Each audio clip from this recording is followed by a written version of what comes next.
Now it's time to hand over to Dr. Dorothy Gates as we discuss the masterpiece My Comfort and Strength, in tribute to composer Brian Bowen, who sadly passed away last month. Well, Dorothy Gates, thank you ever so much for joining us on Fully Scored once again. It's nice to hear your voice after probably about 10 episodes, I think. Yeah, I think it was about that. Seems a while ago, but we're really pleased that you can join us today, and we're going to be doing an analysis of Brian Bowen's piece, My Comfort and Strength, in tribute to Brian, who sadly was promoted to glory last month. First of all, before we look in the piece, have you got any memories of Brian that you'd like to share? Yeah, Brian was very kind to me when I first started working in my current position. I was very green and needed some help and advice and all that good stuff. And Brian was very willing and like I said, very kind to me and helped me a great deal. And we developed quite a working relationship because we contracted him to do many things. And I remember when his son sadly passed away, we had some good conversations around that time. And then when my brother passed away, it was around a similar sort of time. He was very, very compassionate, very kind. And I don't think I'll ever forget that. I'll miss him. Thank you for sharing that. My Comfort and Strength is perhaps Brian's best known work, and I believe his first piece published in the festival series, but I may be wrong, and we're going to have a look at that today. But I wanted to know, where did you first come in contact with this piece and get to know it? I think the first time I actually heard it, I was quite young. And I believe it was Croydon Citadel Band played it in a Sunday morning it was like a big meeting, and it was for like sort of preliminary sort of music, believe it or not. I could be wrong about that because it was so long ago, but I think that's the first time I remember hearing it. First time playing it was with the New York Staff Band just a few years ago. I had never played it up till that point. Of course, listened to it lots because it is so soul stirring and so beautiful. Fantastic, thank you.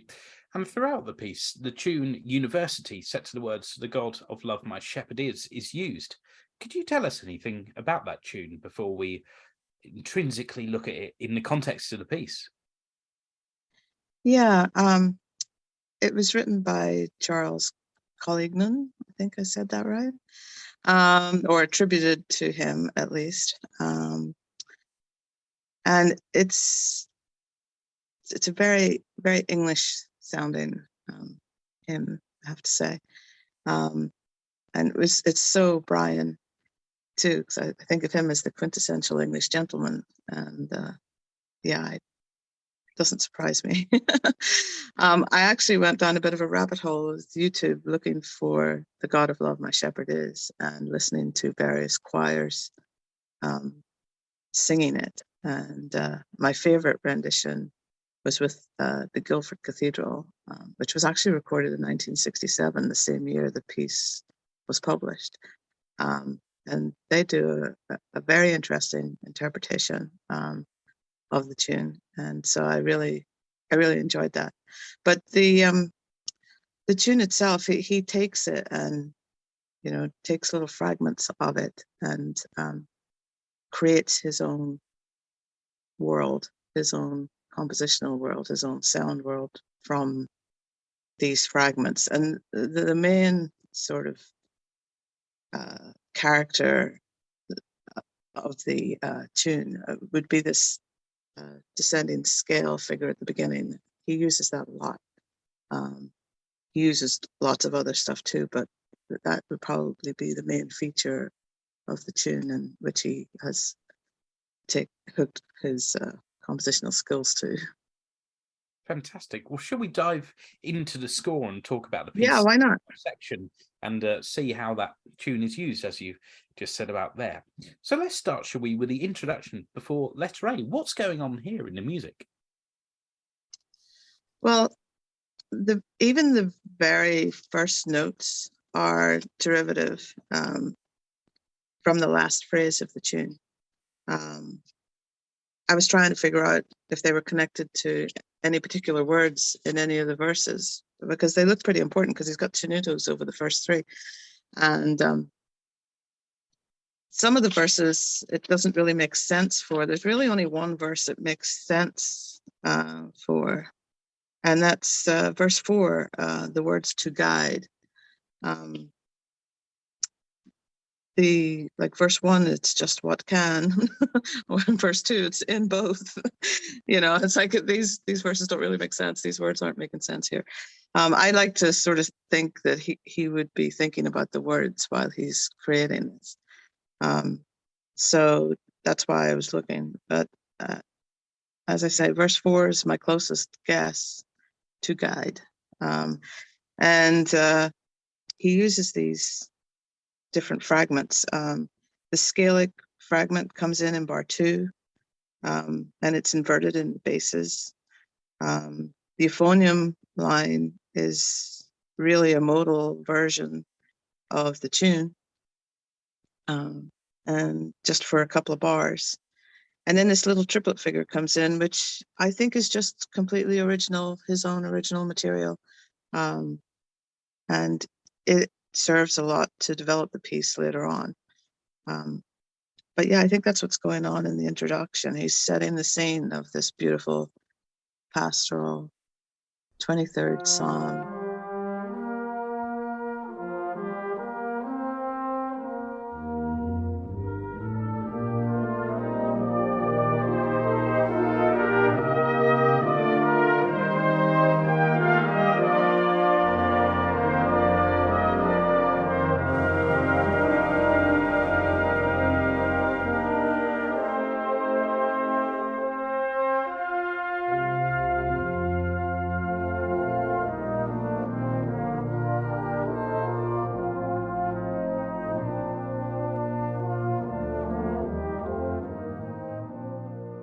Fantastic. And we hear it in the tune in its first entirety at letter A in the flugelhorn, horns and baritones.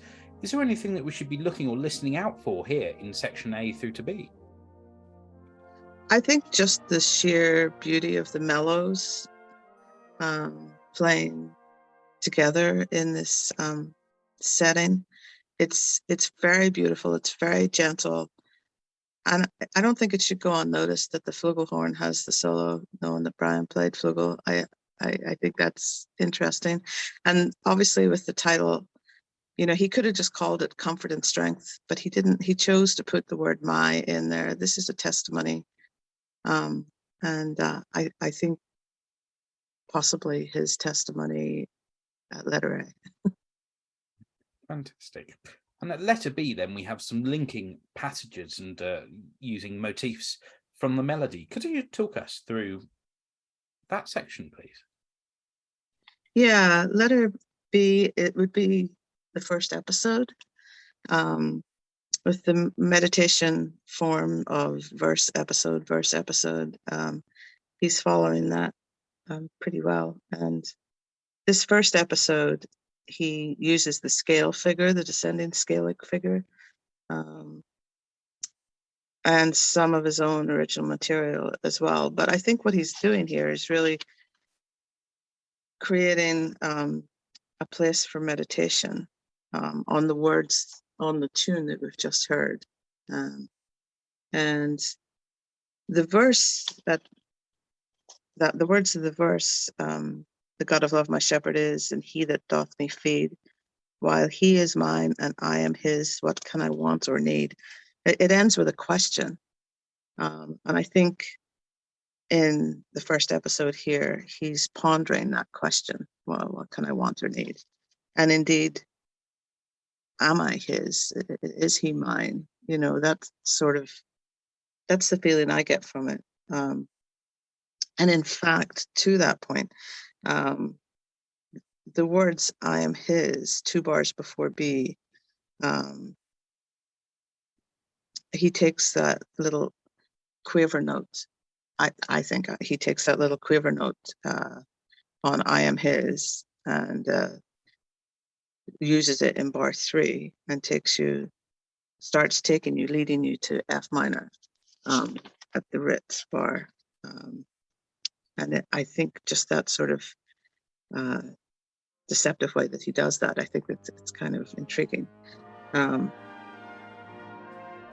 I think also what I like about it is at the start of letter B is the contrast in scoring from the mellows to the brights.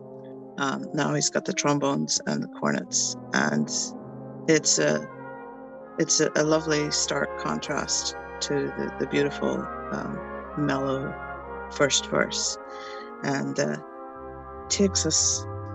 leads us into the whole next section.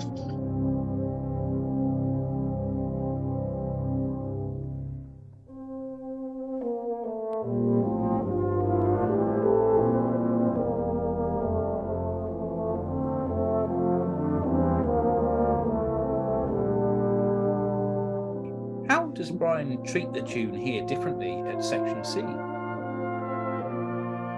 He treats it in like a canon. There's different canonic entries, and it's very interesting. But he also, the scoring is very light.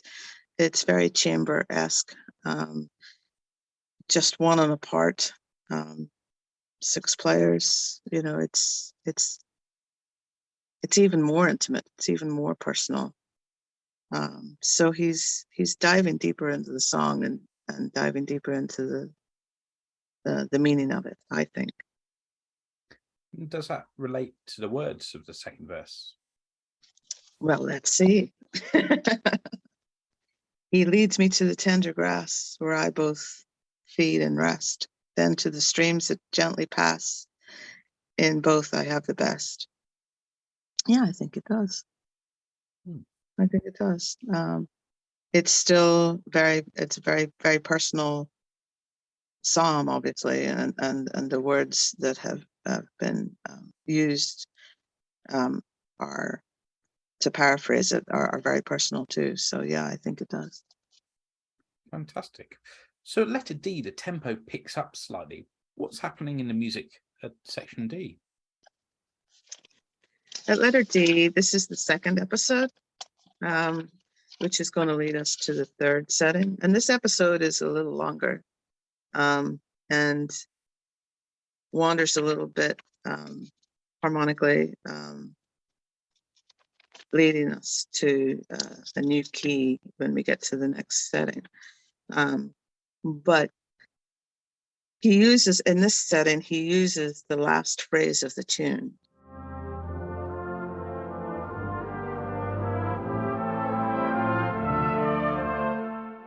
And he still uses that scalic figure, but it's inverted some of the time. And he also uses bar 3 of the tune. He uses a lot. And there's a lovely, lovely spot halfway through where he's got that sequence.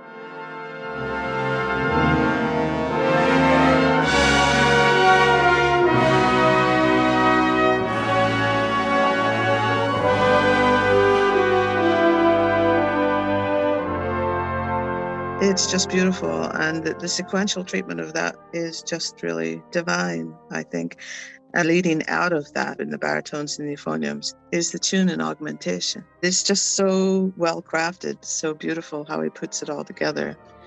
And then that leads us with this sense of urgency into letter E.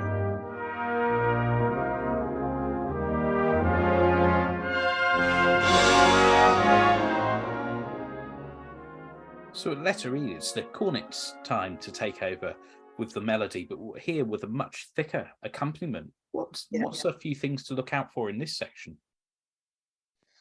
Well, again, the scalic figure is used intensely, and there's some syncopation going on that just adds to the angst and the agitation, and it's all very skillfully woven together. But the sound of the cornets and the horns with the euphonium underneath is beautiful, and with that scalic figure rising out of it to the high flugel and high horn, in bar 3 of E, that is just heavenly. I mean, it just takes you heavenward.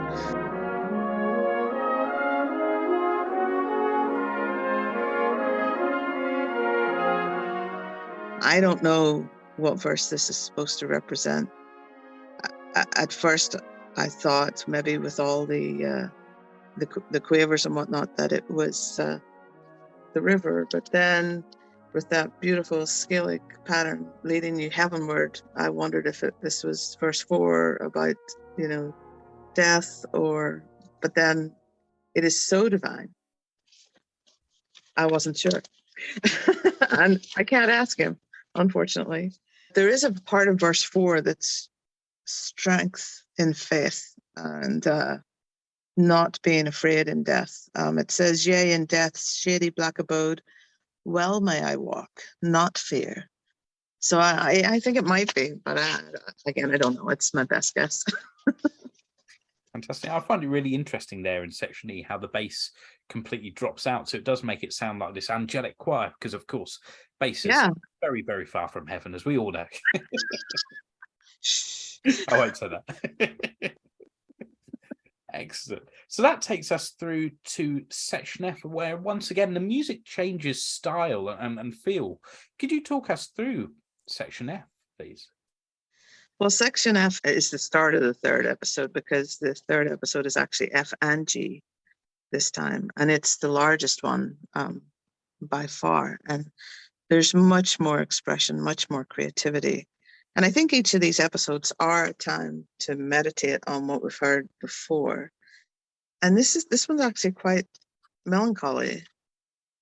I think he is meditating on death. The cornet figure is what I find interesting before G, 5 before G. It's almost reminiscent of like the last post or something, harmonized and just sort of beautiful and angelic, like you said earlier.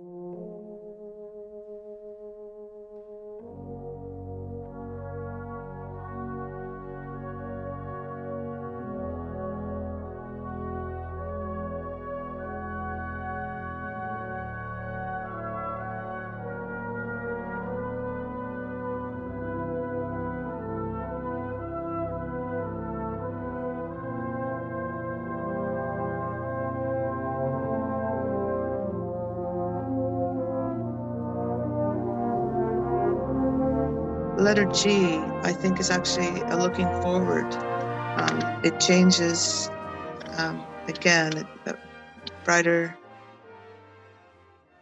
key, brighter scoring, thicker scoring, much thicker scoring, and leading us, looking forward to letter H for the last statement of the tune. And I find in this preparation for the tune that there's a rhythmic similarity actually to the opening at letter G at the start. Just rhythmic, not harmonic or anything, just a rhythmic similarity. And I find him just building this sense of strength that's going to come at letter H and is apparent in letter G as well. Fantastic. And when we get to H, once again, the melody's passed over to the mellow sax horn family in the band. And what a majestic setting of the melody this is. Yeah, it is. It's fantastic.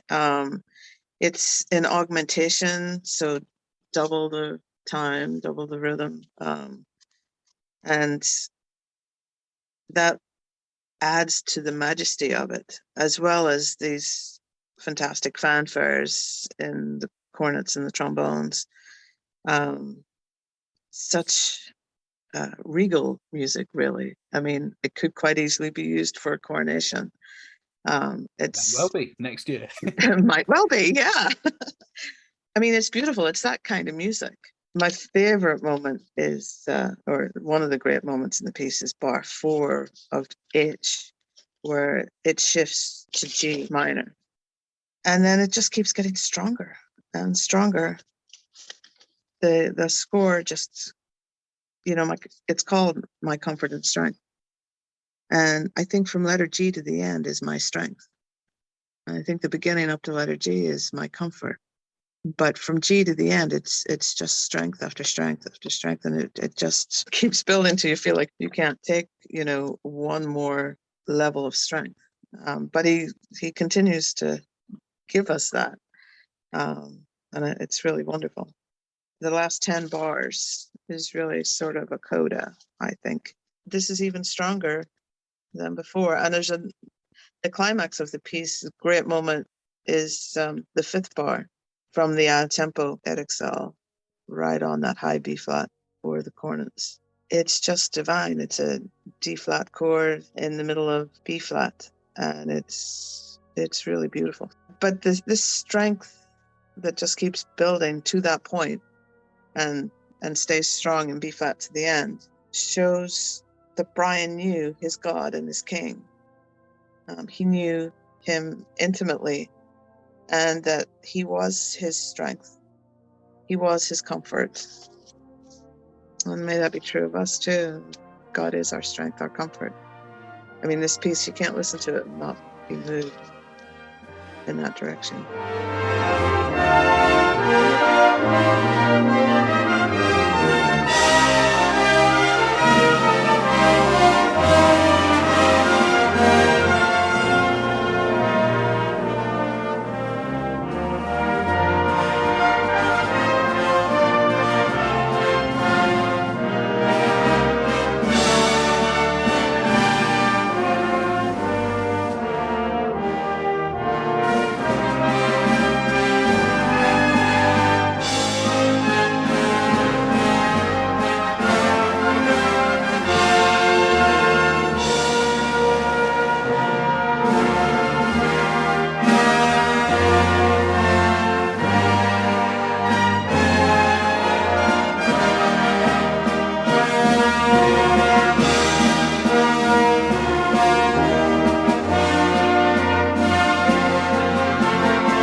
Thank you, Dorothy, for your time recording and preparing for that analysis.